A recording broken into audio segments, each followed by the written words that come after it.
Rajesh exports पे सेबी ने अपनी इंटरिम रिपोर्ट में क्लेम किया है कि ये 15 लाख करोड़ का मिस रिप्रेजेंटेशन किया है इस कंपनी ने। 15 लाख करोड़। अब सवाल ये उठता है कि हम और बड़े बड़े इंस्टीट्यूशनल इन्वेस्टर्स इतने ऑब्वियस से दिखने वाली गड़बड़ियों में फंस कैसे जाते हैं। जैसे LIC का स्टेक इस कंपनी में 10% से ज्यादा है। LIC का ये खुद का तो पैसा नहीं है ना, ये उसकी स्कीम्स में जिन लोगों ने इन्वेस्ट किया है उनका पैसा है। तो LIC बेसिक ड्यू डिलिजेंस नहीं कर सकता 11% उस कंपनी में स्टेक लेने के पहले। और बहुत बेसिक चीजें हैं, आप इनका रेवेन्यू देखो। शायद इंडिया में रिलायंस के बाद सेकंड सबसे ज्यादा रेवेन्यू राजेश एक्सपोर्ट्स का है, 7-8 लाख करोड़ का ईयरली रेवेन्यू। ये वैसे ही फिशी दिखता है और ये बहुत प्राइमरी गड़बड़ियां हो रही हैं। जैसे हो सकता है कि ये गोल्ड रिफाइनिंग करते हैं, तो ऐसे में हो सकता है कि ये रेवेन्यू रिकॉग्निशन अकाउंटिंग स्टैंडर्ड्स के हिसाब से ना हुआ हो।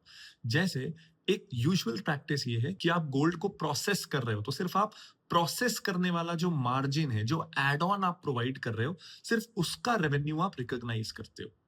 लेकिन करने वाले रेवेन्यू को इन्फ्लेट करने के लिए क्या कर सकते हैं? मैंने 10 किलो सोना खरीदा, उसको रिफाइन किया, 1-2% वैल्यू ऐड किया और फिर बेच दिया।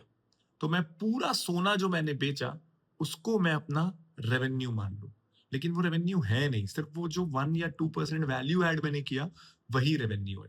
तो रेवेन्यू इन्फ्लेट करके मार्केट में अपनी वैल्यूएशन बढ़ा चढ़ा के दिखाना, उनकी वेबसाइट में आप देखोगे तो लिखा है कि दुनिया का 1/3 सोना ये रिफाइन करते हैं। तो बड़ी बड़ी बातें कर लेना, दुनिया का आप 1/3 सोना रिफाइन कर रहे हो और जरा इनकी बैलेंस शीट को देखना। इनके पास टोटल इक्विपमेंट्स 50 करोड़ के हैं और आप 7 लाख करोड़ का रेवेन्यू कर रहे हो। बहुत फिशी। एक रिटेल इन्वेस्टर इसमें फंसे, मैं समझ सकता हूं कि लालच आ गया, कुछ हो गया, लेकिन LIC को ये बेसिक चीजें नहीं दिख रही। इतने बड़े देश के इंस्टीट्यूशनल इन्वेस्टर हैं वो।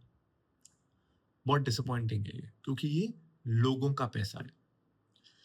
एट फिनोलॉजी 30 जब हम स्टॉक्स पिक करते हैं हमारे क्लाइंट्स के लिए, we don't want to be heroes. हम इसलिए सेफ्टी फर्स्ट अप्रोच लेके चलते हैं। बहुत in fact a small percentage of our clients find us too boring कि आप सेफ्टी ओरिएंटेड हो। वो इसीलिए कि इस तरह के शॉक्स ना लगे। फिनोलॉजी 30 में we want safety first. Finology 30 का लिंक आपको बायो में मिल जाएगा।